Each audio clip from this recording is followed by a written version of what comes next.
Real feel-good factor, not so of course in Bury at the moment. This is going to be a huge day today as they fight for that immediate survival. They face being kicked out of the Football League, don't they? We know about that 12-point deduction that they've been hit with as a result of that financial arrangement that has tried to settle the debts away from the field. We know that they haven't managed to play any matches so far this season, and it really is a desperate time. 134 years of history, 2 FA Cup wins could be consigned to history. So what does it mean to this great town, as we know the football club at the very heart of it? Well, Alex Humphreys has been taking a look at just what it will mean if the club does go under.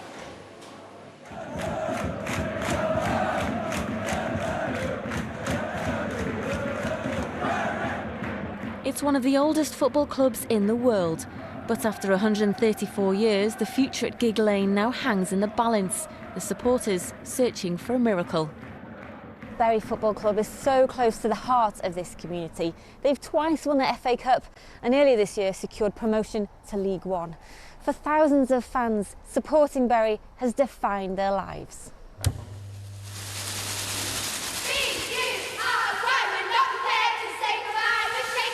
About 8 years ago, the Bury Shakers were formed after a special request from the club.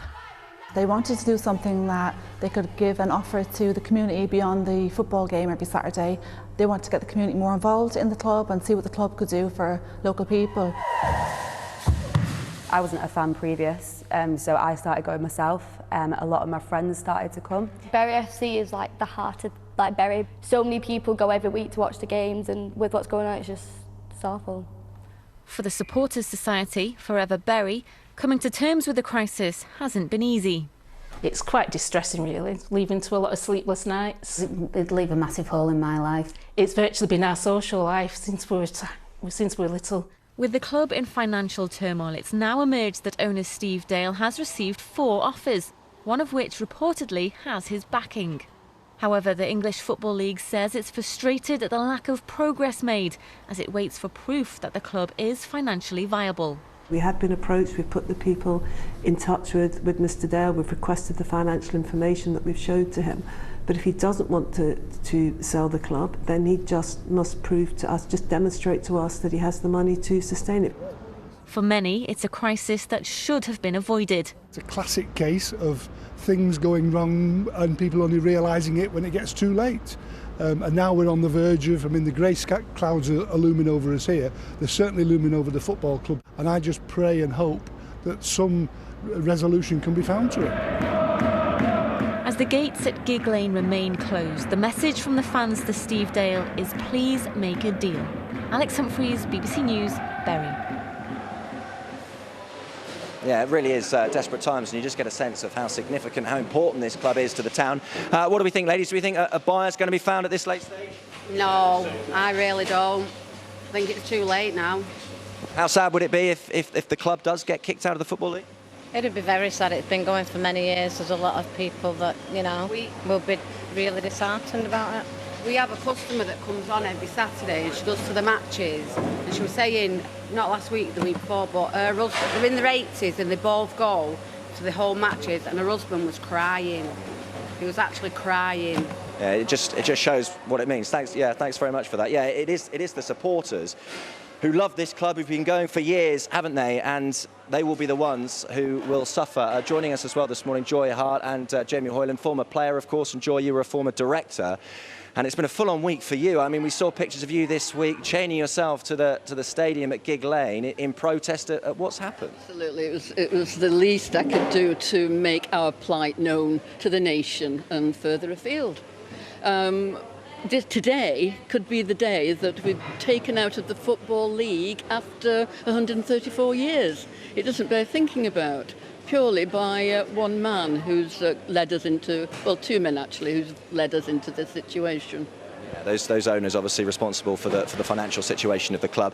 You have a long association as a former director, and your father Les had a long tradition with the club. Spent 44 years here as a player, as a manager, and as a physio as well. And you've got some pictures of his time with the club. Certainly have. My father was here 44 years. He loved the football club. This is him with the Lancashire Cup.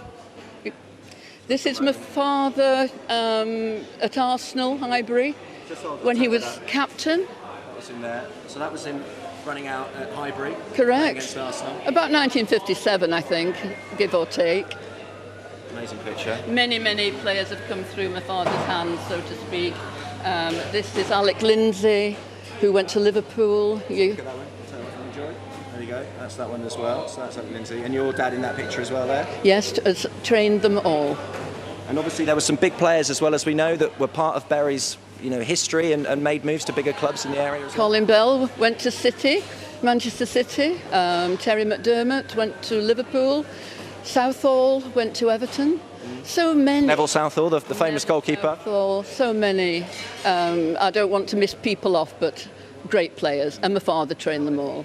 He was a one-club man. He had great loyalty to the club, and everybody loved him. He was Mr. Bury.